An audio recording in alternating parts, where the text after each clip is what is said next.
Om Sairam. Welcome to my channel Shri Sai దేవ చరణాలు. బాబాగారి కృపతో బాబాగారి భక్తుడైన ఆత్మారాం తర్కడ్ కుటుంబం కోసం తెలుసుకుందామా? బాబా కృపతోటి మనం బాబా మార్గంలో ఏ విధంగా ఉండాలి, నాటి భక్తులు బాబాతో ఏ విధంగా ఉండేవారు, ఒక అద్భుతమైన కుటుంబం కోసం తెలుసుకుందాం. కొంతమంది భక్తులంటే బాబాకు చాలా ఇష్టం. ఎందుకు బాబాకు ఇష్టం? మరి ఆ భక్తుల్లో ఉండేటటువంటి సుగుణాలు, బాబాతో మనకు ఉన్నటువంటి దివ్యానుభూతులను మనం మూట కట్టుకోవాలి అని ఆత్మారాం తర్కడ్ వారి అనుభవాల్లో ఇలా రాసుకున్నారు. బాబాతో కూడబెట్టుకున్న అనుభూతులతో నేను అత్యంత ఐశ్వర్యవంతుడిని అయ్యాను. అంటే అది డబ్బుతో కూడినది కాదు. బాబాతో పొందిన అనుభవాలు అత్యంత విలువైనవి. వీరి కుటుంబంతో పాటు ఆ రోజుల్లో పురందరే కుటుంబం, సావిత్రిబాయి టెండూల్కర్ కుటుంబం ఎక్కువగా షిరిడీకి వచ్చేవారు. వీరందరూ కూడా ఒకే ఊరిలో ముంబై, బాంద్రాలో ఉండేవారు. అక్కడ కలిసి బాబా కోసం మాట్లాడుకోకుండా షిరిడీకే వచ్చి వారి వారి అనుభవాల కోసం మాట్లాడుకునేవారు.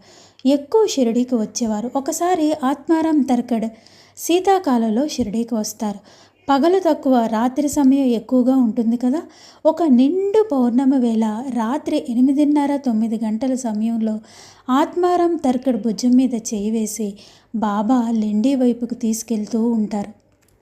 ఎప్పుడు ఆ సమయంలో బాబా లెండి తోటకి వెళ్ళరు. మరి ఎందుకు ఈ సమయంలో లెండికి వెళ్తున్నారని అప్పుడు అక్కడ ఉన్న భక్తులు ఆలోచిస్తారు. ఒకరు ఇద్దరు వారి వెనకాల వెళ్తూ ఉంటే బాబా వాళ్ళని కూడా ఆపి ఆత్మారాం తర్కడ్, బాబా వీళ్ళిద్దరే కలిసి లెండి తోటకి వెళ్తారు.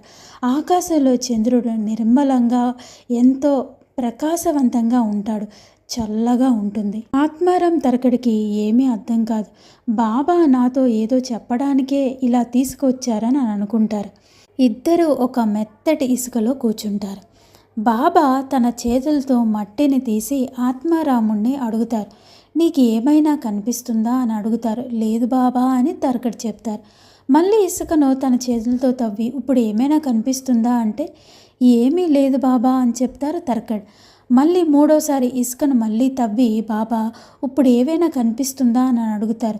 లేదు బాబా అంటారు తర్కడ్. అప్పుడు బాబా తర్కడ్ మెడ మీద చెయ్యి వేసి ఉంచి చూడు అంటారు. అప్పుడు ఒక బంగారు లోహం కనబడుతుంది బాబా అంటారు తర్కడ్.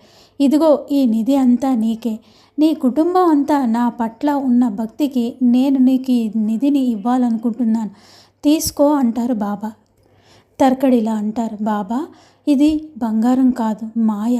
ఇది నాకు వద్దు. జన్మ జన్మలుగా మీతో అనుబంధం, మరో జన్మలో మీతో కలిగే రుణానుబంధం నాకు కావాలి, కానీ ఈ బంగారు నాకు వద్దు బాబా, దయచేసి దీన్ని మూసేయండి అంటారు. అప్పుడు బాబా చెప్తారు, తర్కడ్ నా మాట విను. లక్ష్మీదేవి నీకు ఈ సిరిని ఇవ్వాలనుకుంటుంది.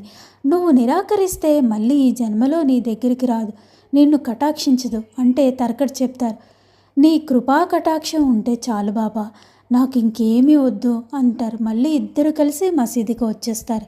బాబా మళ్ళీ ఇలా అంటారు, తర్కడ్ నువ్వు చాలా తప్పు చేసావు. లక్ష్మీమాత నీ దగ్గరకు రావాలని అనుకుంటుంది, కానీ నువ్వు నిరాకరించావు. నువ్వు కావాలని నన్ను అడగలేదు కదా, నేను నీకు ఇవ్వాలనుకున్నాను. నీ కుటుంబం అంతా నా పట్ల చూపించే భక్తి ప్రేమలకు నేను ఆ బంగారు నిధిని నీకు ఇవ్వాలనుకున్నాను బావు అంటారు.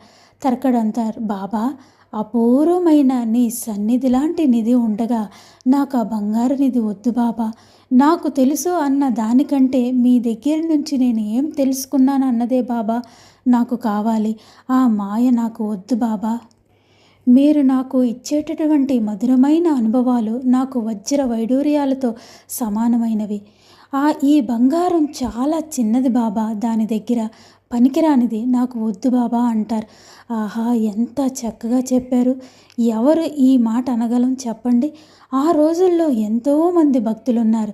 శ్యామ, మహల్సాపతి, తాత్య, సావిత్రిబాయి, తాత్య సాహెబ్ నూల్కర్, కాకాసాహెబ్ దీక్షిత్, ఇలాగ ఎంతోమంది ఉన్నారు. ఇంతమంది ఉన్నా కూడా బాబా ఎందుకు తర్కడ్కి మాత్రమే ఆ నిధి ఇవ్వాలనుకున్నారు? కేవలం ఒక్కసారి దర్శనంతోనే ఎంతో భక్తిని పెంచుకొని ప్రతిరోజు తినే ముద్దకు బాబాను తలుచుకునేవారు తర్కడ్ కుటుంబం అంతా కూడా.